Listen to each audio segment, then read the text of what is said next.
Good, well, whatever time you're at, afternoon, good afternoon, everybody. I'm Tom Vasel. I'm Mike DiLisio. I'm Zee Garcia. And today we are redoing a top 10 list that I've done twice before. I think I've done this well over a decade ago. And a decade? That's 10 years. Wow. Oh, what I meant, no, yes, I know. Wow. 10 full years. So when I first did this list, and so we're talking about top 10 expansions, as you can see, and thus below me.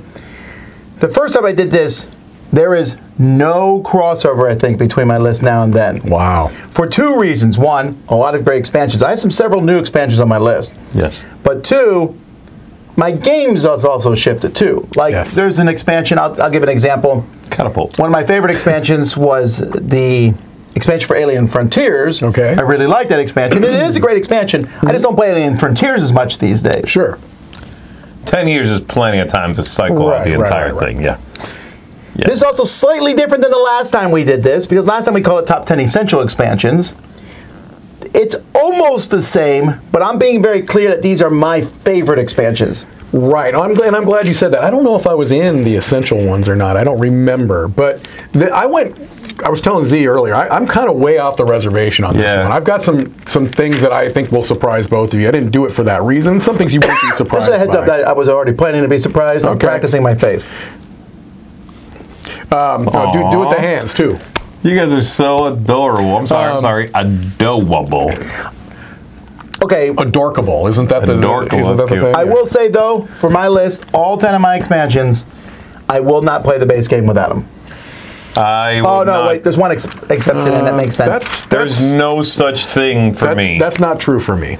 Like, I don't think that game exists. Yeah, that's not true. So literally none of these would I not play the game without the expansion. Yeah, I don't know. I think I'm closer to Z on that. There's also a few things. We were talking about what constitutes an expansion. Yeah. You know, the single card. I will say there are some things I excluded from my list, and this is just me. You guys, because there's so much stuff. So a good example for me is Marvel United. Right. I love Marvel United, but I like it with all the extra guys. That's like 20 expansions. So I didn't shove that. I guess I could have put that in the category and said all the extra stuff, but I didn't. So there's a few things like that. Summoner Wars. I like all the extra factions. You know, whatever it might be. Mine are more specific. They are these expansions. Yeah, it's interesting when a game has a bunch of extra content that is all sort of mix and match. Because it's hard to go to point at one expansion and go, that one does this. Right. It's like, no, that one's more characters, or that one's more factions, or that one's whatever. Yeah, I like all that stuff. I might like some more than others, but so that's a little harder to put a finger on. Well, some of mine though are an expansion out of 10. Really, I don't have that either on my list. I do. And the Marvel United one, you are the weakest link. Out. Marvel United is not on my list here, but it definitely would easily be a game that it might be the only one, Tom, that falls into that category of I'm not playing without expansion. I was just about to pull that. You're like, I know you won't play that without at least some of the extra stuff. Yeah, that's the only one possibly that would fall into that category. It's not on here. I'd still play Hex. No, the 4 factions that come in the base game are solid. They're boring compared to all the new ones. No, I disagree. I would play Marvel United as the base game, but that's okay. I prefer it with the expansions, but I would play Marvel United with the base characters. No, they're awful. If I'm introducing a new player, sure. No. That's different, but introducing a new player doesn't count for... All right, well... Wait, what do you mean it doesn't count? It doesn't count, because there are many times I'll introduce a new player to a game with the intent of, okay, now you got it, now we're throwing in the thing I always play with. You're the problem, it sounds like. I know. All right. Let's go to number 10.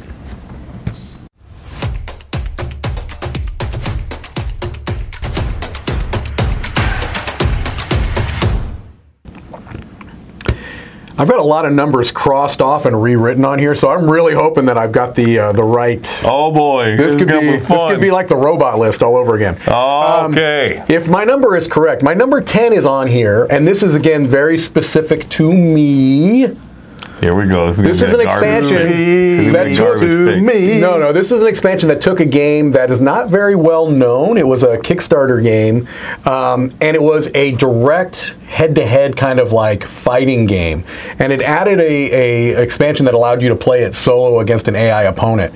Okay. And it's allowed me to play the game a lot more than I would have otherwise. This is an expansion for a game called Shalia. All right. Yes, the right one. And the expansion was called Great Houses. And so what's nice about this is that not only does it add that mode where you can play against the Usurper, which is an AI opponent, yes, actually in this picture, but it's a game that already by its very nature, the original game, which was called Warring States, I think, Shalia Warring States. It was a modular type of game. Like, you could play head-to-head. You can play 3-player games with, like, a kind of a battle royale. And it adds all new types of modes, new cards, new things. It's one of those expansions that adds more stuff, which are the type that I tend to like. And so this is one that I didn't get to play as much before, because really I played it with, Roy, I played it with you, I think. And Tom. But other than that, I don't. Maybe you played it with Chris. I think I played it with everyone except for you. This was the 2020 You have not when played this this came one. out. Yeah. So I really like Shalia, but I play it mostly now solo game because I've got this expansion, the Great Houses one. So good game, one that. Again, it doesn't get talked about very much. I don't think it's in wide distribution, but it looks cool. I'm a big fan of it. This is what I expected, but I also did not know this expansion existed. So yeah. It's I'm learning so much. Right. It's one of those games, Zee, where you have like a front line and a back line, and you are buying cards from a market, putting them in, and you're attacking the other people, either directly attacking them, or there's also like a science, I think, or a magic track you can win. So there's two win conditions. There's two ways. It's attack the other person or build, basically. Yeah, basically. Okay. Yeah, it's a slick little game. Cool. Number 10. Well, speaking of a front line and a back line, Mike, my number 10 pick is very much about a front line and a back line. It's not garbage like Overpower. This is Paper Tales. Wow. Paper Tales has an expansion called Beyond the Gates. It's the only expansion for it. I wonder how many expansions have that also has a solo like mode. Beyond or Beyond the Sea. some sort of and there's more. Yeah. This one gives you more cards for the regular game. Which is straight up good right there. Straight up good right there. More variety. Fantastic. It also gives you a solo mode, which is actually a very good solo mode. It's a very, very solid solo mode. Both your number 10s are games that let you play the game solo. Yes. But then also, above and beyond that, and this is the big one, I think, for replayability here. The original game comes with, I want to say, I don't know, 4 or 5 or 6 buildings that you can build up, and everybody has the same ones every game. This expansion gives you a bunch of new ones, and so every time you play, the players will have then, you still are all meant to have the same ones, I believe, but you can have different ones. Like, this game will have the library, and the library does something different. You can invest time into building it, leveling it up on the back of the card. So it changes that replayability tremendously, gives you more wiggle room. I'm a big fan of that in games. Yeah. A game that feels like it lets you, it already set its boundaries, but the expansion shows up and goes, let's open up these a little bit. Let's give you more wiggle room in here. The scores are now a little more spacious. Yeah. There's now a few different places where you can make victory points. It plays with the playing space. I love expansions that do that, and this is one that I feel does that. A similar expansion I would have put on my list was the Kingsburg expansion with the more buildings, but I didn't put that on my list because it now comes in the base game. Ah, gotcha. Yeah. So that's fair. That's fair. I like to apologize in advance for my number 10 because this is easily the most expensive to find on my list. This is way out of print. Goes for very buku bucks on eBay. Buku bucks. And this is for Memoir 44. And it's the campaign book. Yeah. And so I apologize already, folks. I wonder why Days of Wonder has not. It's a book. Print more of them. Yeah, that's crazy. Goodness gracious. So the thing about, there's so many games that come with scenarios that you can play. And there's usually anywhere from 10 to 20 in a game, right? Yeah, usually. This book adds like another 30 to 40. Wow. It adds a whole way to play as a campaign, which is also cool. But just straight up gives you like more than half the battles in World War II in a book. That's great. It adds so much content because you're playing Memoir. You want to play different battles, and each time you buy an expansion, that expansion gives you like 5 to 10 more battles with the new stuff. This is like, and they made 2 of these actually, so you could buy either one. I really like this. It was a simple thing that just added so much without.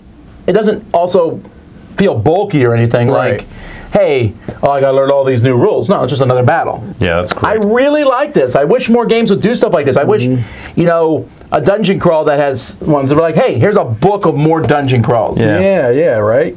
You know, we made, especially like war games, like we're playing, I just played Undaunted. Undaunted could make a book. Here's 30 more battles. I'm surprised more companies don't do this. I would love that sort of thing. Yeah, that's true. You've got the components, you've got the system in place. Just give me more ways to kind of play around with that system. Yeah, that's true. And a lot of campaigns, especially crowdfunding campaigns, do an art book. Yeah. It's very low barrier of entry, to be fair. It's really easy to put together an art book. Already producing it, yeah. But if you combine an art book with a scenario book, that's a nice idea. Yeah. You can please 2 different camps at the same time there. That's true.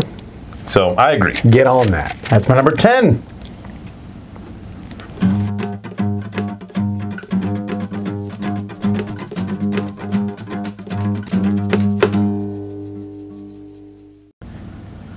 My number 9 is maybe soon not going to be as big of a thing because it has now become part of a brand new big box edition of the game. This expansion is now part of a just released big box edition. And my number 9 is an expansion for an older area majority control game called Radis. Do you know which expansion I would put in?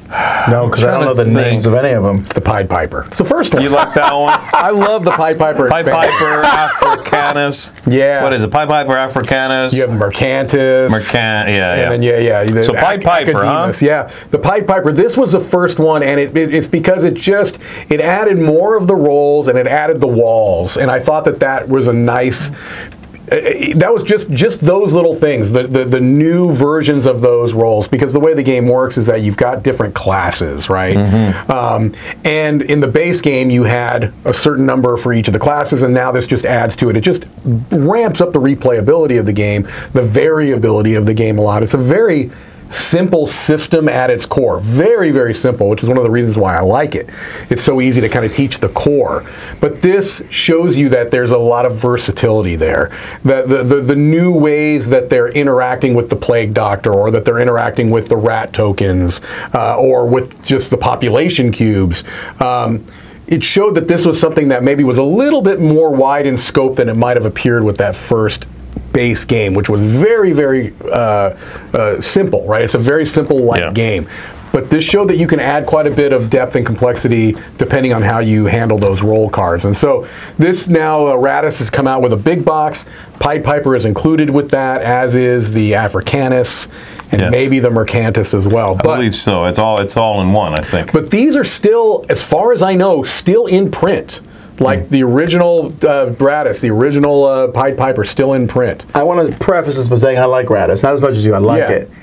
I think this is a dead game. That fake box, I know, and how many people have talked about it? Well, it's just come out, Tom. It doesn't matter. It's not even been a couple of weeks. I'm telling you, I don't think older games have a long shelf life anyway. No, I don't either, but it's I don't know. I still like it, and I've introduced I know you like it. I've introduced it to people recently, and they've liked it, so I don't know. I mean, it definitely has shown its age. You are a pleasure to play with. Well, thank you, sir. And I understand, maybe they know I like it. They want to make me happy, so I get that. But no, I don't. This is a game that has definitely it shows its age a little bit, but it still feels classic to me. And no, I get that it's yours. I just don't think you're right. It's not going to be on the hotness, right? Yeah, I don't know what it is. I like the game too, but I did notice it just kind of that big box came, and I think it's going to be gone. Probably. I do agree that Radis is a game that tremendously benefits from expansion. It does. I think it really does liven up the proceedings. No pun included there. Or also, the big box is a normal size box, so that's good. That's a good thing to get. It is. All right, my number 9 is for a game that has quite a few expansions. There's actually a couple of expansions I haven't even played yet. Ooh. This is Everdell, and the expansion that I like the best I need to know is this. Spire Crest. So Spire Crest is the one, in my opinion, of the ones I've played. I haven't played the new stuff. Wow, that's a great piece of art, man. I think the Spire Crest is the one that manages to not pull focus. Okay, I think the first one with the pearls, Pearl Brook, I think, or yeah, I think Pearl Brook is interesting. I find it pulls focus from a lot that was already going on in the game. Okay, there was another expansion which was sort of a catch-all expansion that just has a bunch of little modules. It's fine. You can sort of take and choose whatever you want, and it pulls a little bit of focus. I find Spire Crest manages to give you more to do, and it manages to mostly slide that new interesting stuff in between things you were already doing. There's a track that now gets attached to the very bottom of the main board. You are taking your little hare, rabbit, whatever, and going on a quest along a road. And every time you pass from one season to the next season, normally you do nothing during that step. You simply recall your workers. Well, now you move along that track and take a token. If you pass from one stage to the next first, you will be the first one to have a stab at these tokens. So it incentivizes you in a way to pass early, but you really don't want to do that because you want to take every action you can. And then it also gives you these new animals that are the large animals. You put a saddle on them and you jump on top of that. It still bothers me thematically. Why are animals riding other animals? Because they love it. They're friends, you know? Have you never seen monkeys riding on elephants? It happens all the time. Yeah, it's true. Your logic is wrong, and I'm trying to pinpoint why. No, it's not. No, it's not. Monkeys they hitch rides with elephants all the time. Why swing through trees if you can let the elephant do the work? That's it's what the true. monkeys Let say. the elephant swing through the trees. That's right. That's what their noses are for. The big so the big animals in this one change your worker placement ability, which I think is really, really cool. It's neat. You know. So anyway, Spire Crest is, in my opinion, the best one for the Everdell expansions, of the Everdell expansions. And while again, pretty much none of these will I always play with. If I have to pick only one, this is the one. It's really, really solid stuff. All right, my number 9 is the answer to the question I get asked all the time. Why won't you retire?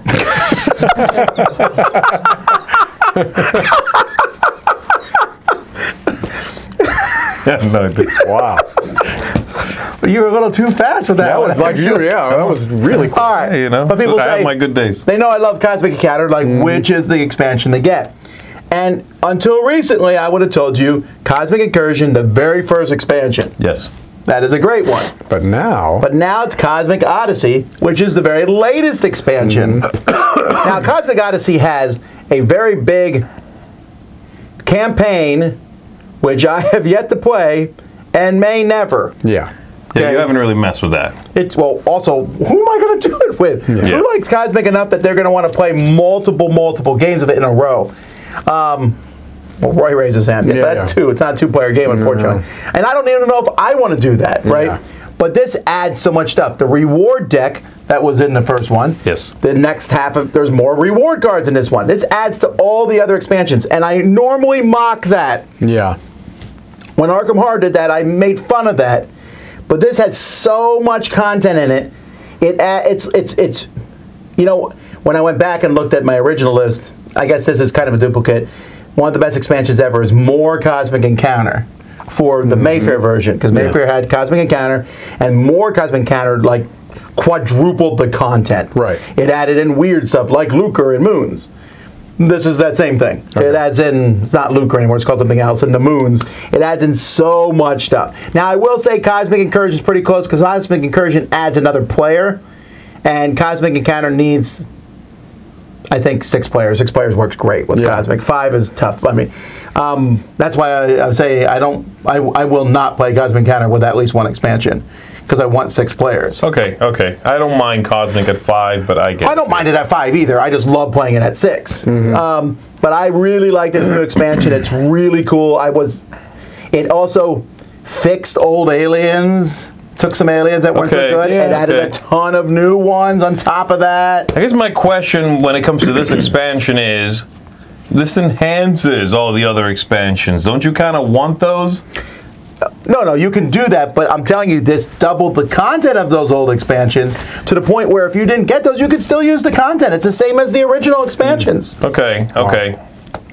So I do need to go through and do like all my favorite aliens again. I've done that before, but I think it would change now with all the new ones this one adds. Okay. This is the final expansion, probably not really, I'm assuming.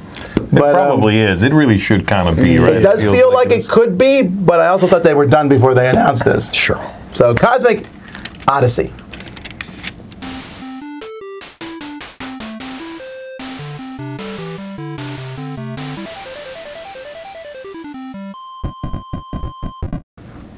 Do you think there will be any crossover? I think there'll be one crossover. It'll be you and me. Yes. I think so too. I think I'll have a crossover. We may have, no, Tom, we may have 2. We may have 2. I want to have a crossover. Oh, you're right, we might. Yeah. I'd like a crossover. No, sir. Let me look. I'm on Mike's team on this thing. Nah. Okay. I don't think so. I think we'll have I would have one. said yes until you said something earlier. About everything, like none of these not having any Marvel United on your list. Oh, yes. Oh, yeah, you were super quiet. We know you got Marvel United coming. Somewhere on my list. It's not here, though. Right. My number 8 is an expansion that takes my favorite 5-player game by far, and in my top 5 games of all time, and makes it a viable game for a smaller player count. Cinque Terre. No. You should be able to guess what this is just based on that little preamble. It makes it viable for a smaller player count. Yeah, now you could have always played this game 2 to 5, well actually 1 to 5, but I never recommended it, certainly not less than 4. 4 was okay, 5 was the best 5-player game that I could ever, that I always recommend. And this expansion makes it good for 2. Makes it good for 2, 3, because it gives it a different board. Wingspan? Nope. My number 8 is the Status Update 1.1 for Smartphone Inc. Oh, yes, yes, yes. Oh, that's a good choice, Mike. Absolutely, yes. Because Mike. so many people will ask me, hey, I've got, I know you love smartphone. I hardly ever play more than 3 players. Would you recommend it? And I'd have to be like, honestly, I really don't. I disagree on that. I don't mind the, what are they called, the corporations or whatever. I think they're called like vendors or something like that. They're okay, Tom, but I just feel like this makes it, this feels more like smartphone. This is better, yes. Yeah, because you've got the tighter map. And on top of that, it also added in new technologies and did all the things that you want, more tech, more of the bonus powers and stuff like that. More tech, that had me right there. Yeah, exactly. And so a game that I already loved but I felt like was limited in player count now is not as limited in player count. If you know you're going to be frequently playing at 2 or 3, then you get the Status Update expansion and you can have, still I still think it's best based with 5. I mean, that's always going to be my go-to, but even with that, you can add in some of the new They're ruining our text. top 5-player game list. That's my I can tell you right now that's my number 1, but I will be like best game for 4 to 5. Then it will be then more that would ambiguous. change. That would be an odd list, and it would also be a terrible list.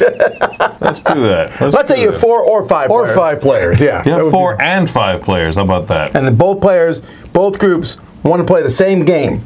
You have 2 Right. copies. What game are they both playing at the same time? Will Smartphone make that list? Not without the expansion. Not without the expansion, they won't. All right. Okay. Status Update 1.1 for Smartphone Inc. Get that smaller player Not a great count. name for the expansion. This but is yes. a very good pick, though. You're right that this is the way to go for 2 players. All right, my number 8 is an expansion for a game we were discussing earlier, or I mentioned by name earlier. This is an expansion for Res Arcana. Oh, boy. Res Arcana has 2 expansions. I think the second one is better. I have not seen the second one. What's the difference? The first one just added more stuff. The second one came later. That's the main difference. Thanks, Dad. Pearl Imperi. Imperial Pearl? Something like that.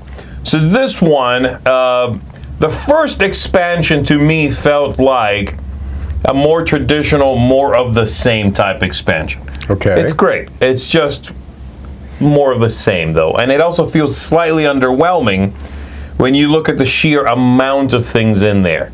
To be fair, the base game is sort of a minimalistic game anyway.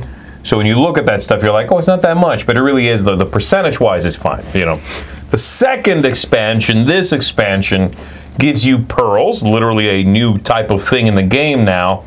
It moved the victory point goal from 10, which triggered the end game, to I want to say 13. Wait, you want a game? You want an expansion makes the game longer? It makes the game not longer because you now have more ways to make points. But again, like I was talking about, it gives you wiggle room. You can pursue those pearls now. They're very powerful.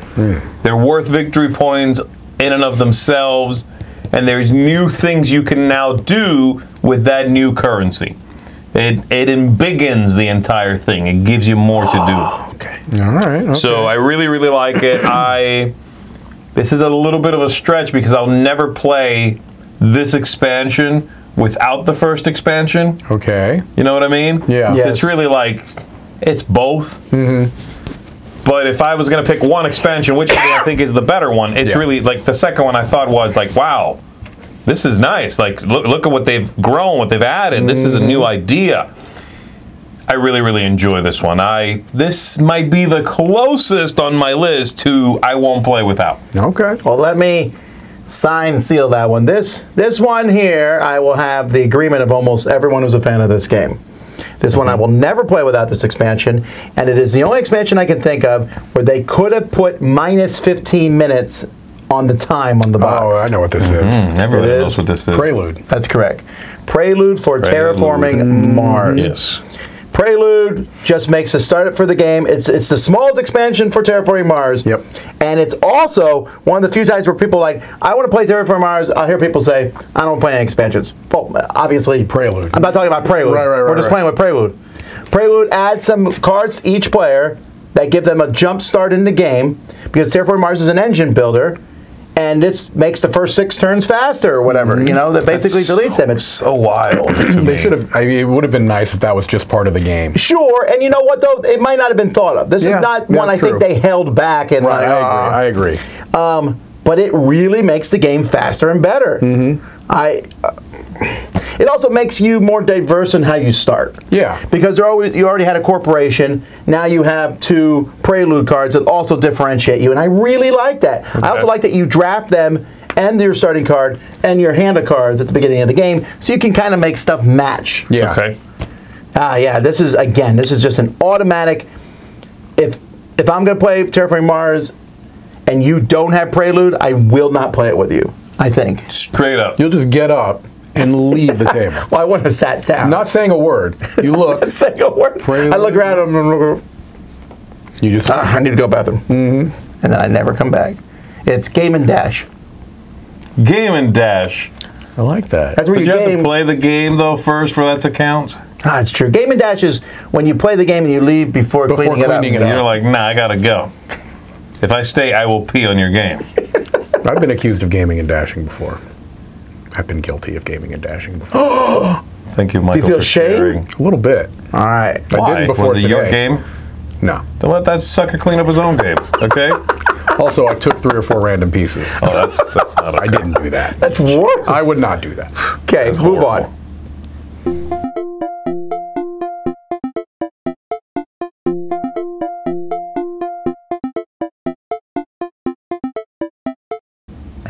Man, all these expansions have been good so far. We're not even in the top 7. I know, right? Well, we are. We are now. You know, I said that I thought that Zee and I would not cross over. I think this is as close as we're going to get. I disagree. Okay. My number 7 is an expansion for Everdell. Yes. But it's one of the newer ones. And I think the solo one, of course, is a solo one. Come on, Mike. Is that really it? Yeah, but it's great. It's Mistwood. This is fake, because here's the thing. Look. Zee's cover was better. Everdell came with a solo variant in the box. It did. And it was not terribly satisfying. Really? I like it, but okay. Rugwort was okay. It was fine. This is a full-fledged AI card-driven opponent that is not that difficult to manage. Is your opponent the spiders? Yes, it's because they look evil. It looks like all the creatures are mad at them. Yes. Yeah, it's Nightweave, which is the mother spider and all of her baby spiders. I hate this. It's like a turn Everdell on a horror game. 100%. It's great. So Nightweave is this opponent that you play against. It's the spider and the baby spiders, and it has a very clever card-driven AI system that allows you to really feel like you're playing against an opponent. And for solo gamers out there that felt like, I like Everdell, but I don't really love Rugward as an opponent. It's kind of easy. It's too easy to manipulate and beat. This really does that, but it does also add other stuff. Even if you don't use the solo variant at all, you can still use Nightweave as one of those animal characters. Sure. And it has more cards. You could ride Nightweave like one of his. I don't know if you. No, I think he means he could just make it your player pieces. Yeah, you can make it like a thing. Yeah, which is pointless because there's like 80 of them. It's lovely. Anyway, this is a really great expansion for solo gamers, and hey, I'm sorry. That's a lot of times when I look at expansions, that's going to be a part of the I didn't realize that's what this list was, the top 10 expansions. It turns everything into solo. It is not. It already was. This just made it a better solo one. I haven't played with this one, and I haven't played with the other train one, whatever it is. Yeah. But I'm glad to hear that it's easy to manage. It is. Because that was my main concern when they were like, oh, one of the 2 new expansions is a solo expansion. Like, the entire thing is for solo. That makes me worry that I'm not going to want to manage that. Yeah, no, it's not tough. It's definitely you easier. You overestimate my smarts. It's easier than other ones I know that you've run before. So I'm a dummy. Even you can handle it, is what he's saying. Has this ever happened to you? Mother approved. Zee tested, mother approved. Yeah, I'm going to put that on all my games now. All right, my number 7 is my favorite expansion to my favorite game. Oh. This is 51st State. I knew that. Okay, it's going to be one of the factions. Factions? No, you're thinking of Nirishima Hex, maybe. Hex, yeah, that's what I'm thinking of. So this is Allies. This expansion's called Allies. This was... is that a rat? That's a rat, baby. It's a rat person. Is that a human-sized rat? Is that a human-sized rat? Wearing a yellow raincoat? Yes, this is raining. Rats don't want to get wet. They don't want to get wet. So there is that. So this one, the main idea here is, and again, much like other, I was talking about Everdell, I want an expansion that is interesting, gives me something new, a new flavor, but doesn't pull focus. I need it to be something that will integrate into what I was already doing, right? Right. I like that this one has a lot of personality. The deck of cards you're shuffling into the main deck is composed of 3 kinds of cards. Rodent Restoration. The rodent guys, it's basically 3 clans, right? Okay. So the rodent people are the Shiraj. Those are the ones on the left there. The middle one is the Iron Gang, and those are like bikers, those kind of people. Okay. And then over there is Uranopolis, which are like, again, mining colony, underground, big machinery. Say the name again. Where? What are they mining? It's like... In Uranopolis? It's called Uranopolis. What are they mining? Uranium, I'm guessing? Oh. Not what I heard. No, interesting. I know there's that Broadway show. Yeah, you're in town. You're in city. So I like that. Opolis? No, I think Opolis is city. Oh, I see. Yeah. So anyway, those totally derailed. Those 3 different faction characters in the game, basically. You can hire those cards, whatever, and then they'll often give you tokens which work for themselves. Okay. And the fun part is you can use those tokens to hire more of those people. Like if I'm in cahoots with the rats, I get tokens, and I can hire rat people more easily. But I can also use those tokens against the other 2 factions more easily. And I really like that you sort of pick teams in a way. Right. You know, as the game develops, you're like, the Iron Gang are my sworn enemies, and I'm going to use my own thing here to easily defeat them, attack them, what have you. I really like, again, flavor-wise, this one manages to do a lot with a little, and that's why I like it a lot. So that's my number 7. We got trouble. Right here in Urine City. Uranopolis. That's a trouble with a capital U, a capital P. Trouble with a capital P. That's fantastic. All right. My number 7 is very similar to my number 8. Number 8, Prelude, a small expansion for Terraforming Mars. This is also a very small expansion that Again, I never play without, and the company itself has, in some versions of this game, added it in to the base game. River for Carcassonne? No, that's actually... I got into gaming after the river was already part of Carcassonne. That was not an... That was an expansion for like the shortest time any game has been an expansion for anything. Yes. No, this is a deck of cards, and it is.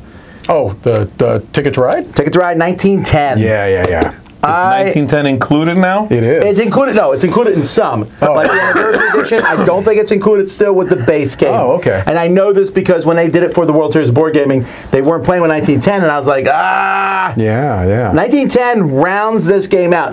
Ticket to Ride is a fine game. It's a fantastic game. But 1910 evens out the ticket distribution. Also, back in the day when it first came out, it came with big train cards instead of the Hobbit-sized cards that were in the original game. But the big cities there's different variants. This is so great, this expansion. It's a little expansion, and I never play without it. If you play it online, you can turn it on or off, you know, the thing. And I always have it on, because why would you not? Yeah, if you don't play with this, there's 2 tickets that go to Vegas. If you do play with it, there's like 6 that go to Vegas. It just, again, it kind of evens everything out. Yeah. There's fewer long routes in the base game.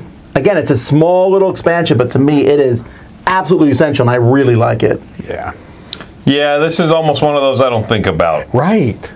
Yeah. That's true. But I was looking at my rankings of expansions. I gave this one a 10 because that makes sense. I just always play with it. So 1910, and I love all the Ticket to Ride expansions. Yeah. There's a lot. I considered putting any one. You know, my favorite of the maps is Pennsylvania, UK. I really like that map set. Yes. And I like the new Japan map set, but this is the one I always play with. Right. That makes sense. Yeah. Well, I don't play with it on the Japan map. That'd be weird. But when you play a Ticket to Ride Europe, you throw in USA 1910. Well, they did copy this for Europe. 1912. But it wasn't as necessary. Right. No, I agree. They learned from their mistakes.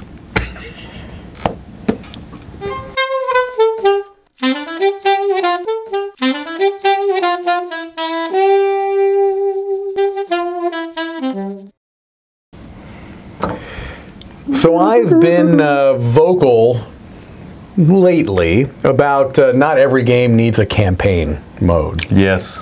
And that is true. But my number 6 is actually an expansion that is a campaign for one of my favorite games. Does it make it a solo game then? No, it already was a solo game as well. But I did not play this I didn't play this campaign as a solo game. I played it as a 3-player game. My number 6 is the Rise of Fenris expansion. Oh, hello! That's gonna 100% be a crossover with one. I think it may be. Mr. It may Tom be for Vasel. I believe you should shut your mouth. That's definitely. I know. Like, I hadn't thought of it because I haven't played this yet, actually. But yeah, when you said it, I'm like, oh, hello. Yes, 100%. So, Scythe is one of my favorite games, and it came out with, it's had a number of expansions. The first one was the Invaders from Afar, and that was cool because it gave you some new factions, right? Gave you some new factions and some other little things. Although that I consider like a 1910 type thing. It rounds out, it like finishes the game. They're pre-printed on the board. I was just saying, that expansion feels like he was like, sure, yeah, that's true. You'll get that later. Right. Yeah. Then the second expansion was the Wind Gamut. The best one of all. No, it's the least favorite. It's okay. I don't even really care. The airships, inconsequential to me. Take them, leave them. They look The alternate cool. wind conditions are my favorite part of that expansion. The Rise of Fenris is the first one that feels like, okay, this is taking a game I love and showing me a whole different side of it. The Rise of Fenris had a bunch of whoa moments, and that's what I was excited about. I guess my question is, and this is honestly a real thing I'm considering because I did buy this expansion, I just haven't messed with it yet. Will I still get the whoa moments if I'm like just cracking stuff open and playing with it, or do I need to do campaign? You probably need to do the campaign to get the whoa moments, but there's still cool stuff in there whether you do it or not. I'll tell you later. Tom will tell you. I chose this It's picture. on your list. I chose this picture specifically. I don't know which picture Tom I have nothing chose. to say at this point in time. Because, look, I mean, you could still say it's been out a long time. I don't know if you have to worry about spoilers. This is a spoiler. I've never seen these dice before. I don't care one whit about spoilers. I'm going to be telling you everything in detail. All right, well, we'll save it for Tom. My number 6 He was dead all along. is The Rise of Fenris from Scythe. I think the people would like this seems like the first one that is a no-brainer crossover with the people. Probably. I think this expansion is considered one of the best expansions out there. You know what I mean? Yes, it really is. And I think my number 6 is also one of the best expansions out there, and I think the people would agree with me. Okay, it's the 6th best according to you. I'm giving a little, I'm taking a little. Number 6 is King of Tokyo Power-Up expansion. Ooh, good call. I considered this. This was in my short list. Okay, the Power-Up expansion is an expansion that makes it finally delivers on the promise of you pick a kaiju-type creature, and you are that creature busting up on Tokyo. Yeah. In the original game, you didn't really do that. You were a piece of cardboard that was meaningless. Meaningless. Meaningless. Much like a piece of human cardboard in real life. In Uranopolis. In Uranopolis, yes. And so Power Up now gives you a small deck of cards that ties to your kaiju, your monster, and gives you unique abilities. Now picking Cyber Bunny matters. Yeah. Now you are Cyber Bunny and have a deck of cards that is specific to you. That right there takes the game from being like, who do you want to be? Like that question at the beginning, who do you want to be? It doesn't matter. Just pick one. Who cares? Yeah. But if you're playing with this expansion, it puts you in the shoes of that thing, of that creature a little bit more. I really enjoy that. Definitely not one I throw in all the time. Not even close. It's more complex. There's more things to deal with. But if you want more personality in your game of King of Tokyo, you need this expansion. That's my number 6. King of Tokyo, Power Up. Yeah, I considered this. This was in my short list for sure. All right, guys, I'm going to cheat here. Okay, cheat away. My number 6 is 2 expansions. Oh boy. One of them. No, it's 2. No, it's not. Okay. I'm saying it's 2 expansions because I could not choose between them both. You love them both equally. I'm glad you were setting this precedent, Tom. Oh, what is this trash, guys? I picked 10. No, because I think I like one slightly more than the other, but then I go back and forth. Then it should be that one. This is for Dune Imperium. Both of the expansions. Ix and Immortality. The Rise of Ix and Immortality, right? Yes. Come on now. They're both really good. What's the second one? I haven't played that yet.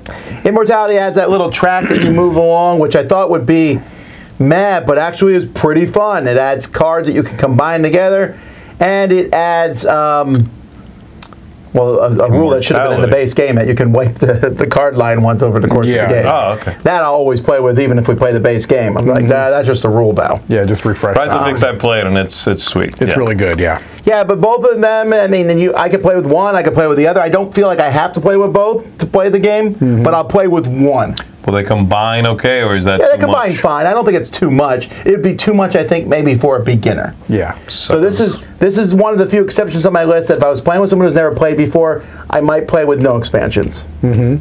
But I love both these expansions. I break them both. When I played the first one, I'm like, I'll never play without it. And now when I played the Immortality, I was like, well, I'll never play without it. Unless I'm playing Immortality, then I might play without the first one. Okay. Yeah. Okay. But they're both really good. I could not decide between them, so... You could have, but you chose not to. I could not. That's like asking me to pick between my favorite children. You could I have do that that list too. too also, so. That'll be next. They're not watching this, right? It's Sarah.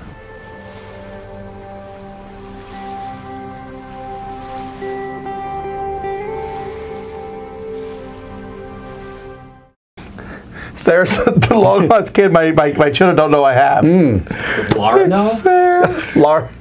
Shh. Boy, stop trying to get me in trouble. Stop trying to get me in trouble. Oh my gosh. We're going off the rails, yo.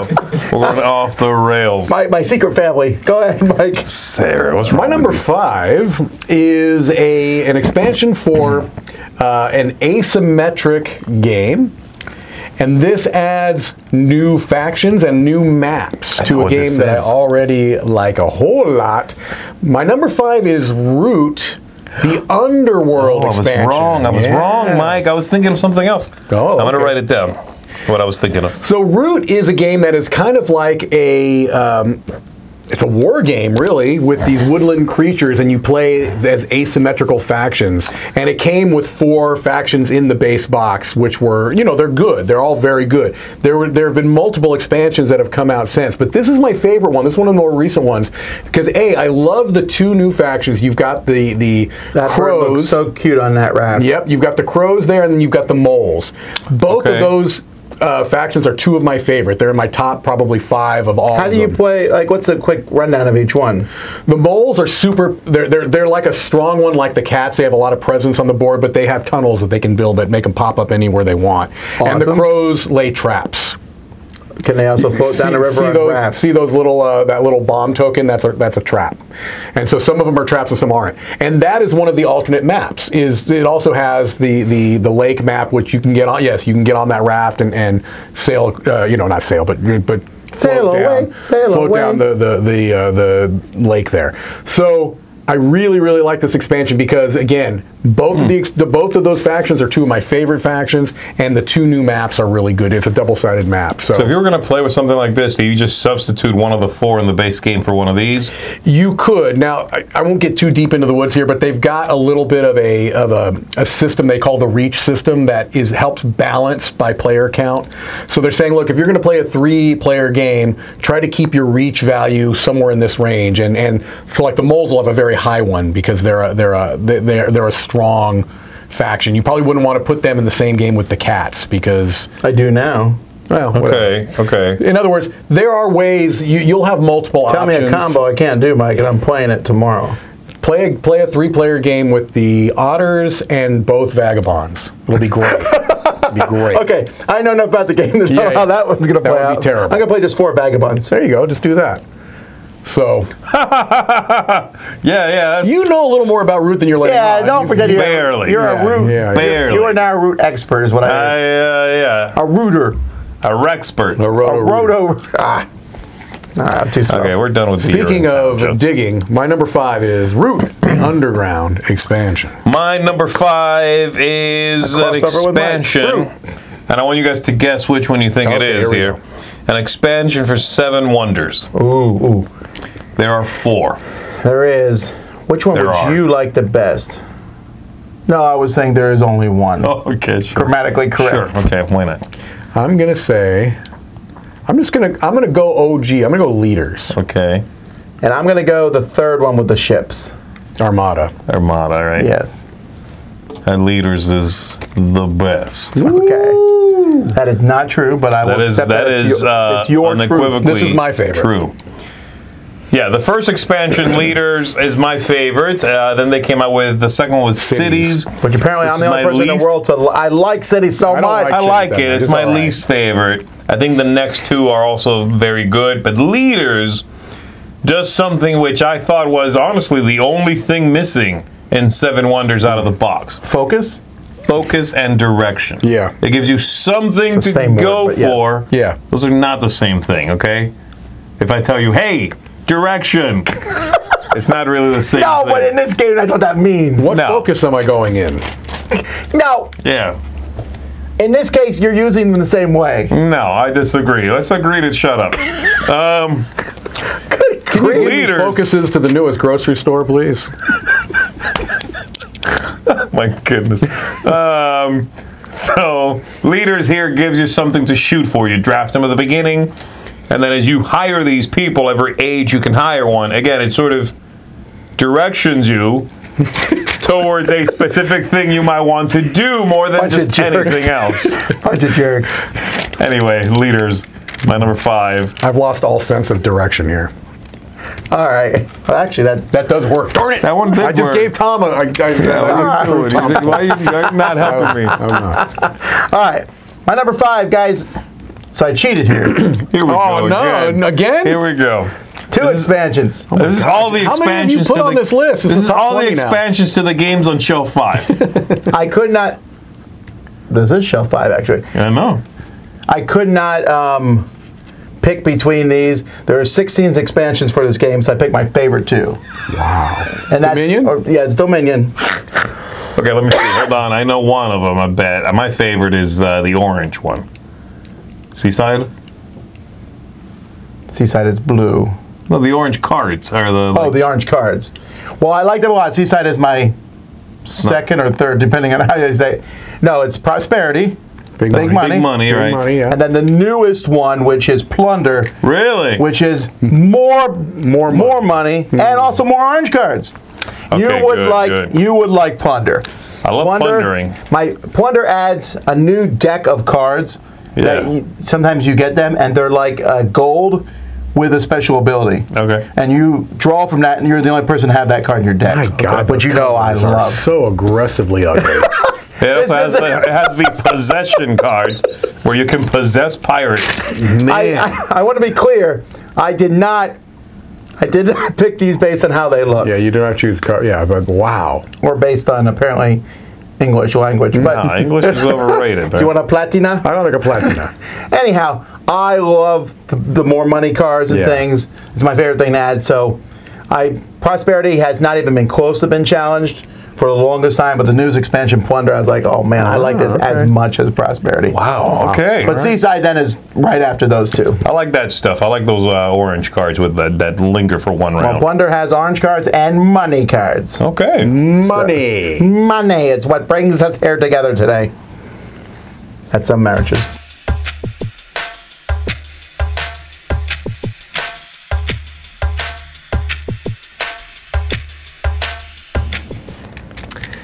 My number 4 is an expansion that takes one of my favorite games, although you wouldn't know it from my latest top 100. There's always these little controversies. Is this the game you forgot? This is an expansion for the game that was supposed to be on my top 100, but got inexplicably left off. No one was upset about it. It's not like a big scandal. Oh, it was a scandal.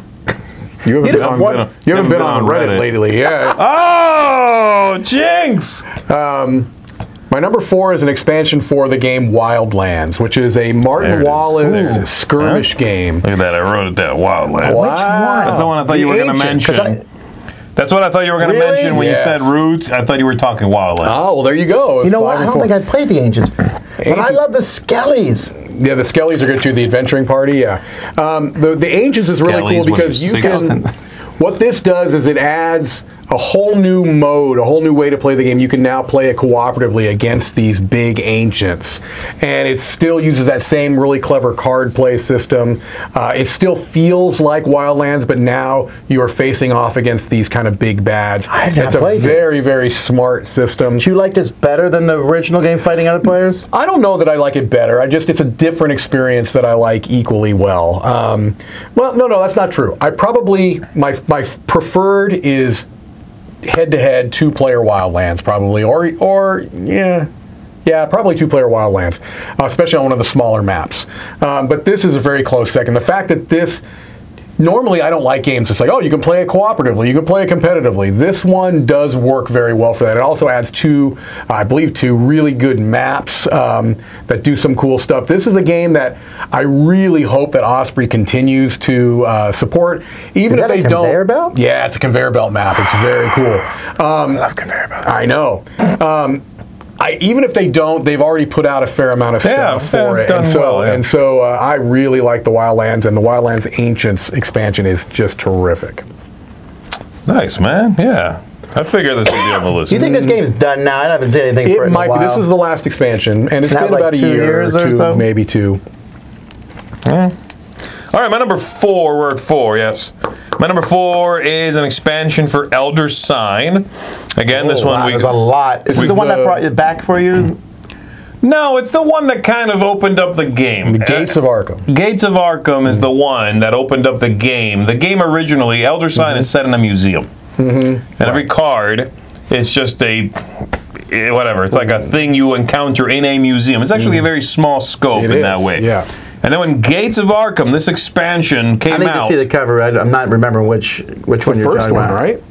It's the second, technically, because I think there was like a tiny little expansion. Oh, okay. That came first. That one's almost inconsequential. I feel bad for this guy. But Gates of Arkham then said, okay, we're going to open this up to the rest of the city. Yeah. You're no longer in the museum. You are now walking around Arkham. And it did a couple of things which are very, very interesting. One of them is the backs of the cards now have information. The original game, the backs are just blank. You just flip them over and put them on the table. Well, now when they make it onto the table, they do so face down. And on the back of the card, it tells you, what they consider to be the scariness of the card.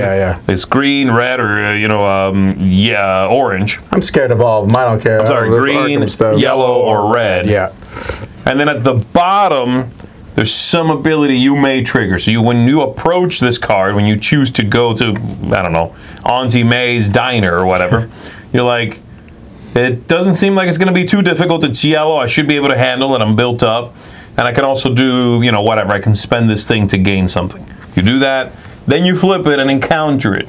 The theme also goes way up, because if you go to Auntie May's diner, on the back it lets you know you're going there. You flip it, you're there. There's something going on there. You roll dice to encounter whatever's happening there. So it also just gave you more theme. And again, this was sort of the jumping on point for them to go, we can add more theme to this. And they went to all those Omen expansions. Oh, we'll take them to the ice. We'll go to do the Egyptian one, do the expedition one.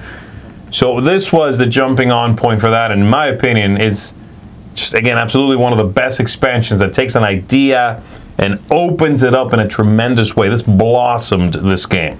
I agree. From a small concept to something with way more variability and possibilities for storytelling.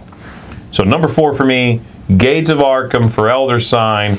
Pretty much essential. It's a good call. Yeah, you're gonna want this to really get what Elder Sign has become and really offers. So there you go. That's my number 4. All right, my number 4. I cheated a bit here. I'm just kidding. It's a crossover though with Mike. Is that with me? Fenris. Scythe, Rise of Fenris. I really like this expansion. Skip forward a minute if you've never played it. When to hate spoilers. And also, come seriously, on. no, I'm going to talk because I hate you so much. I like that it has a campaign, and it was a fun campaign. It's also not too long. Not too long. But I liked all the stuff it added. It adds 2 more factions. I don't care. Whatever. And they're really fun factions. They're cool factions. Really fun. It also adds alternate victory conditions. Like, does that make you forget what you just heard? It helps. So all the stuff in this game is modular at the end, and I really like that. And many of the modules I want to play with. Some of them I'm like, you know what? I want to play this module this game, and next game I don't want to play this module. Exactly. How about the game after that? Yeah, this time I do want to play. And the way it handled the mech abilities and stuff is just great. There's new mech abilities? Well, not just that, Zee. Anyhow, I don't think you need to play through the campaign. You could just open everything up. Playing through the campaign, no. There's, like Mike said, there's some like, oh my. And then in retrospect, I'm like, well, it doesn't seem as oh my anymore. But when you first see it, it's really cool. Yeah, it really is. He did a clever thing, which I thought was pretty funny. But it's a lot of fun and a great experience. Yep.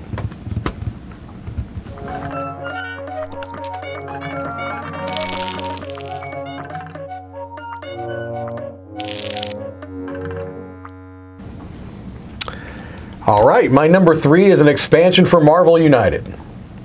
So it's one of the expansions? It's one of the expansions, and it's because it's my favorite of the new, of the game modes that it added. Okay, can I guess? I'm going to guess Sinister 6. My number 3 is the return of the Sinister 6. Yes, indeed. I am super, super pumped about the Sinister 6 expansion and the new one. Yeah. Where you can mix and match all Spider-Man's villains. No, that's really cool. So good. But Marvel United is a very, very simple game at its core. It's an entry-level cooperative game. And what I thought they did that was really smart was some of the expansions are just kind of building on that. More heroes, more villains, more stuff. Then they've got these expansions that add new game modes in addition to those other things. You can still choose to not play with this Sinister 6 game mode and just play with these villains and heroes, and that's fine. But this game mode specifically is really cool, I thought, and it opened my eyes to how much more versatile of a game system this was than I realized. I was like, oh man, they could really take this in so many directions. And they have since. They've added the Sentinels now and all of these other things. And I guess I really thought, I underestimated the core design of Marvel United until I played specifically this expansion, and then subsequently there have been other ones that have also been like, yeah, it really has a lot more depth to it, you know, the possibility of depth than I would have seen. Design space. Design space, yeah, it's a much broader design space than I saw in that core, where it's just like, really, there's not like much to this game, right? You know, you're just kind of doing stuff. This showed that. I love this expansion. Yeah. So that's why I picked this one, although you could have picked other ones too. But I considered it, but then I just kind of lumped it in as everything. But this is, if I had picked something, even though I love the Sentinels, it would have been yeah. And like I said, I cannot wait to mix and match. Oh, for sure. The different 6 people. Yep. The Carnage stuff looks fantastic. It really does look good. Yeah, if they had just said a new Sinister 6, I would have been like, cool. But the fact that you can mix and match all his villains, that's awesome. I'm very pleased about that. Yeah. All right, my number 3, Return of the Sinister Six for Marvel United. My number 3 is the one I get the most garbage for, often from Tom, but I still think it's a fantastic expansion. And maybe I'm in the minority here. I don't know. I will say something nice no matter what you say here. My number 3 is Jamaica the Crew. Your hat looks nice. Jamaica the Crew is, again, I guess when I look for expansions that I particularly enjoy, I want them to, tighten up things I thought were weaker. Whatever, give me more variety, give me more of what I already liked. But I also am a big fan of expansions that kick up the thematics of a game. The investment, emotional investment I had in that game. And I think Jamaica the Crew does that for me. It gives me now characters with abilities that instead of, you know, there were in the deck of loot cards, there was a deck of, you know, little cards you could pick up when you dug up treasure. In that deck, which was numerical generally, there were like 3 or 4 cards that had abilities instead. Cool, whatever. Well, they've done away with that. You remove those cards from that deck, and instead you have a whole sideboard of characters that have abilities. You can load them on your ship. You hire that person, boom, they're on your ship. They take up space on your ship, as logic would dictate, and they give you some ability. That right there immediately gives me more, again, personality, more theme. I have this person on my ship, and they're a cannoneer. You come near my ship, I'm blasting you from one space away. I don't need to wait for you to approach me. But you are allowed to throw that person overboard if you need the space. And again, there's the humor, there's the interest, the game just benefits from having that extra flavor added onto it. I really, really like this expansion. I enjoy everything it brings, and honestly, I find the game to be easier to teach with this expansion included. So anyway, my number 3, Jamaica the Crew, or Die Crew if you get the German one. You know, Die Crew. My number 3 is another one I will refuse to play the game without. Is it the Crew? No. This is one that made the game go up over 100 ranks. It went from a game that wasn't even really near my top 100. I enjoyed it. Wow. But it cracked it into the top 100. And also, everyone who has played this agrees with me that this is an expansion you always play with. And this is Champions of Midgard Valhalla. Oh, okay. Also on my short list. Yes. This is just, I mean, I like Champions of Midgard, it's fine. But if you play the base game, there will be the occasional game where luck just screws you over. You're like, Valhalla, you're like, oh, my guys all died. But now I can use their souls to whatever. Right. It's great. The other expansion's fine too, whatever it's called. Dark Mountain or something like that. And I like that one too, but Valhalla also adds leaders, which gives you like a player power. Yeah. It's like a double whammy of goodness. Double Whammy of Goodness was the original title, but then they went with Valhalla. That's so boring. I don't know why.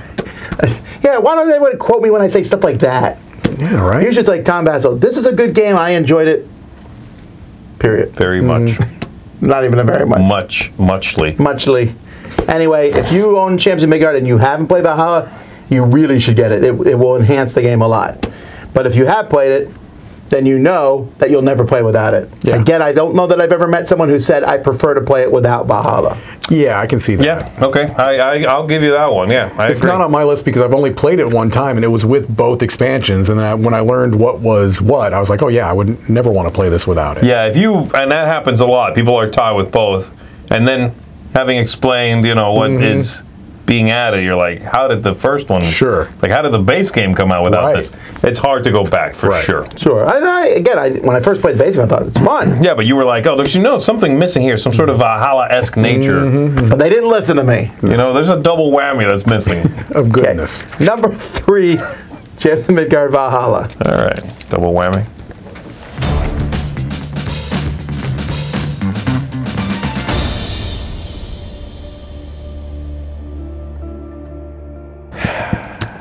My number 2, I have a strong suspicion will be crossing over with Tom, but I think it might be one number higher for him. What's up with you guys not crossing over with me? Then I know what your number 2 is, because you may be right. But don't assume. Okay. My number 2... Is it a crossover with a company you've already said? It is. Okay, well, there you go. Yeah, my number 2 is a game, an expansion for a game that I will still play without the expansion, but if I have my druthers, I'm always going to play with Tuscany. I'm always going to play Tuscany. Oh, this one. Come on, I got to look a little surprised. Yeah. You didn't.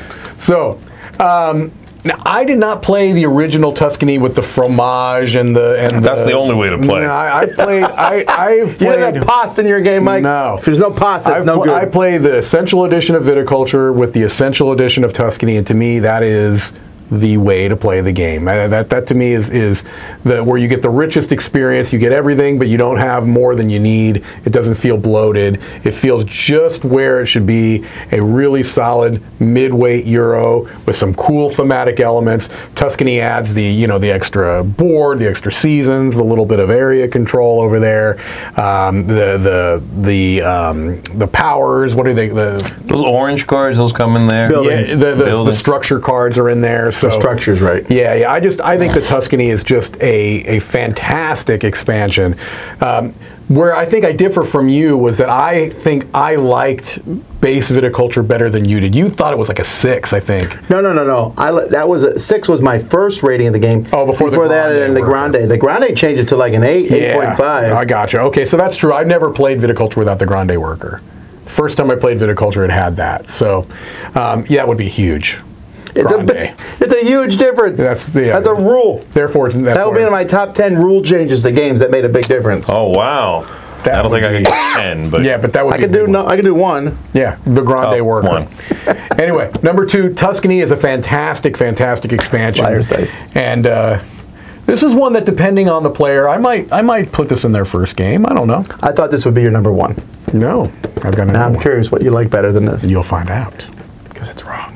Okay, go ahead, Zee. My number 2 is, I haven't had no crossover with you guys. This is wild. My number 2 is possibly soon going to become obsolete. I don't really know what the new version of Cyclades will look like. Oh. But my number 2 is Cyclades Titans expansion. This is really short list for me. Also, I like C3K, which is dumb. Sure. Yeah, the Cyclades Titans expansion makes the game, gives you a new map where now you have multiple, instead of it being a bunch of little pieces, there's now sort of a zoomed up look at just a couple of islands. Well, I guess a few islands, but there's now islands broken up into actual territories.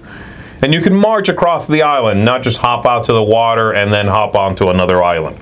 The Titans also give you much more mobility on the map, which before felt incredibly limiting. You had to win the favor of one specific god to move at all. And now with the Titans, you can pay to march them.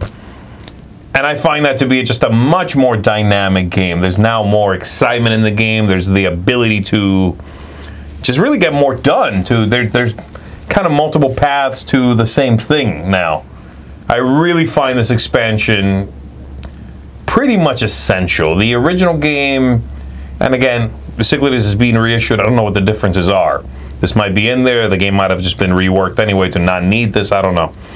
But in the original game, there was this big sort of game of chicken or bidding, sort of outbidding each other to manage to do anything sometimes. This loosens that up, lets you get some things done. Even when you lost something you thought would be key, you can go, oh wait, if I make money, I can do it this way instead. Or if I hire that creature, I can find a backstage pass to do something I thought I couldn't do before. I think Titans manages to do that. So my number 2, Cyclades, Titans. My number 2 is not a game I think that you guys would have thought I would put on this list. This expansion, if you've ever played this game with me, and hundreds of you watching probably have, you don't even know that it's an expansion because I always include it, I always play with it. And it makes the game 20 times better, especially for spectators. Okay. It's going to be a party game of some type. Sort of party game. The expansion is called Extension Number 1, and it's for Pitch Car. Oh, geez. And it is the jump. Oh. Straight up, the jump makes Pitch Car twice as good. Have you ever seen me play it without the jump? I've never seen you play it, to be fair. Well, that's on you then. Yeah. I try to not watch. I try to make it so that you cannot but watch. You like the jump better than the loop? Yes. The loop is hard, right? The loop is a cool thing in theory, yeah. but in actual practice. But the jump, every time people play, as soon as people start doing the jump, there's wow moments and exciting moments. It makes Pitch Car that much more exciting. It does. Everybody loves the jump. People stop to watch the jump. People mess up on the jump. When you jump 6 times and fail and finally succeed, the whole crowd cheers for you. It's I don't know. Again, I think some people will be disappointed because they play it, then they go buy Pitch Car, and there's no jump. And that jump's a big deal. It is. It really is. Again, this might seem like a silly expansion, but I really love it. No, I mean, if I guess it's a weird. I mean, it's a weird pick when you think of it, but yeah, I mean, it is an expansion, and it is, like you said, one you'd always put in there.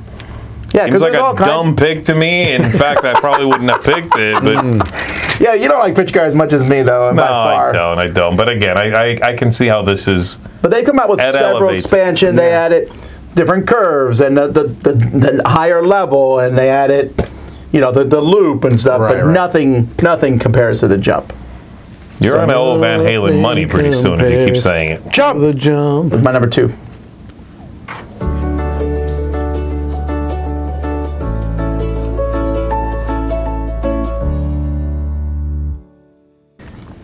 I'm really curious about your number 1 because I think my number 1 is, which doesn't seem fair. Your number 1. So let's think about your favorite companies that you're in love with. I don't think you would put a Garfield expansion as your number 1. I do. I think it's going to be an expansion to Raiders. Oh, I cheated a little bit.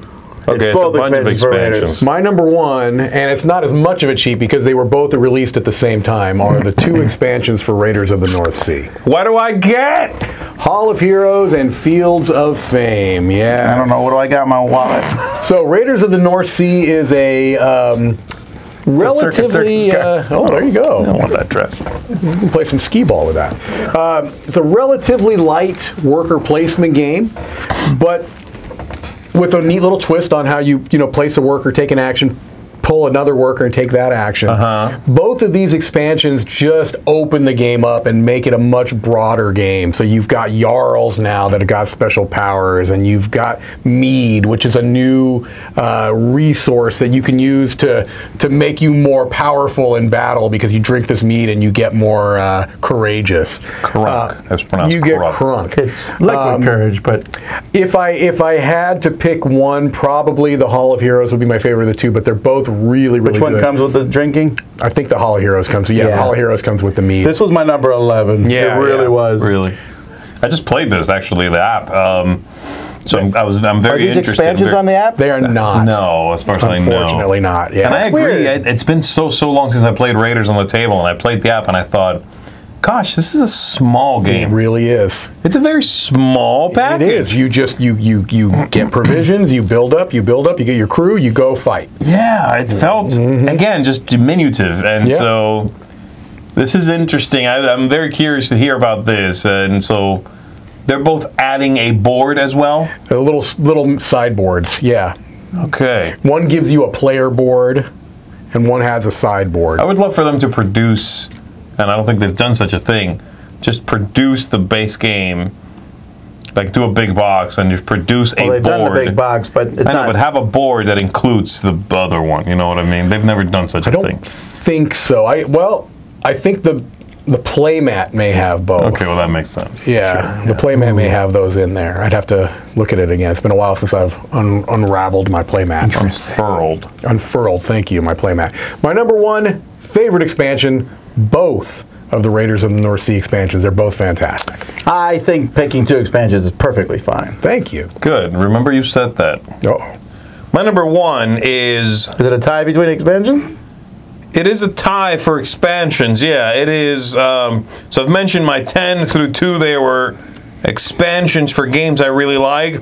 My number one is every other expansion for games I own. And I will list them now. Okay, here we go. Alphabetically.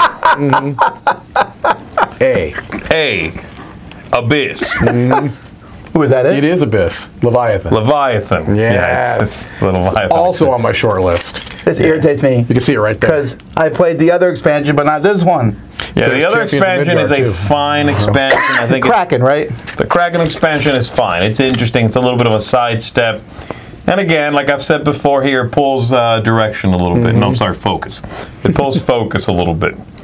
The Leviathan expansion, I think, shores up a weakness that I consider a little bit minor weakness in the original game, and that is the monster fighting part. This idea of every time you're flipping over, the little cards, you flip over a monster, you can fight it, you win automatically, or you let it go, and then your reward gets a little bit better. And you just kind of push up this little track. Which never gets higher than 3. Yeah, actually, I taught the game the other day at the convention, and the folks I was playing with, they let that bad boy go past like the first key. It went past the first key. It just kept going. I'm like, I've never seen this. Wow. My whole life, I've never seen this. They were dummies. I'm joking, folks. I had a fantastic time playing with you. I'm kidding. So this expansion surgically removes that and gives you a new board where you're fighting actual Leviathans, monsters. It gives you the ability to attack these things with some of those little cards. It gives you dice rolling to attack these things. It makes that part of the game so much more exciting. It livens up the entire proceedings. It is fantastic. This is a great expansion. You might be the real dummy for not having played this yet. I am the real dummy. Well, the real dummy, please stand up. Don't stand. You're too tall. Stay in frame. So there you go. My number one, Leviathan expansion for Abyss. Shortlisted. It was good. It's a good one. Yeah. My number one is Viticulture Tuscany because, surprise, but this, again, I wrote this down and then went to work on the rest of the list. Right. This was so easy for me. I love Viticulture. And you know what? I think I can now say this because it is confusing. Essential Tuscany, if you want to get... Because... Sure. But I don't think it matters because I think Viticulture and Tuscany are not really sold anymore. I don't think they should not be available, right? No. I mean, that's the thing. Right. So originally I would have said Tuscany anyway, but some of the things in Tuscany I like, they added to Viticulture. Right. But the main thing, the 4-season board, I love the 4-season board. I really do. And I also love structures. Yes. Those 2 things are my 2 favorite things to add. Besides Mamas and Papas and... that's included now, though. The land, those are now included. But still. Is the land also included now? Yes. You can sell your fields? Yes. Yes. Oh, interesting. Okay. So those 2 things are in. But man, I just... picking this... Which workers in the 2 seasons is interesting. 4 seasons even more so. Yeah. Like, ooh, do I save these guys? Track. I love that wake-up track stuff. Yes, the wake-up track really makes me happy. Yeah, the whole thing, it's really enjoyable. It is funny, we both had 2 expansions from Stonemaier. And I had a third one on a short list. What was that? The latest for Tapestry, the Arts and Architecture was close too. Ah, I've not played that one, but yes. Yeah, I guess he's pretty good at making expansions, so there you go. Guys, there was no crossover with me at all. I was serious, yeah. I looked at my list. The only one that I might have done is I might have done Titans. That was close. And Power Up, probably, right? Power Up's a weird one because when I first played Power Up, I didn't like it. I was like, "What? This is a game making it too complex." And then as time went by, I was like, "I really want to play more Power Up." To the point now where I'm like, when I make I find a new monster because there's like 80 of them, and that's not an exaggeration. and it doesn't have power up, I'm like, this piece of trash. Right. Yeah, it kind of it makes me feel bad about the promo monsters or whatever extra monsters that don't have it. It's like, I want that stuff. Yeah, we were close on a couple. The Everdell, a different Everdell, and Abyss was on my short list. So we were close. Tell us in the comments what your favorite expansions are. You know, I read like a diatribe from somebody who was like, every expansion makes games worse. Changed my mind. No. Clearly not true. Now, I think you could make an argument that most expansions aren't needed. Sure, I agree with that. You know, that's legit. Yeah. But most of them are made for people who like the game and are looking for more stuff. That's fine. Right. But there are a lot of amazing expansions out there, and these are our favorites. And I as much as I like to poke fun at yours, except for one terrible mistake he made, these are good choices. The crew? Yeah. Yeah, I don't like the crew. So good. Where the bike's like, I knew it! Flash in a pan! I gotcha. All right. Thanks so much for watching, everybody. Until next time, I'm Tom Vasel. I'm Mike DiLisio. I'm Zee Garcia. Join us next time when we have an expansion.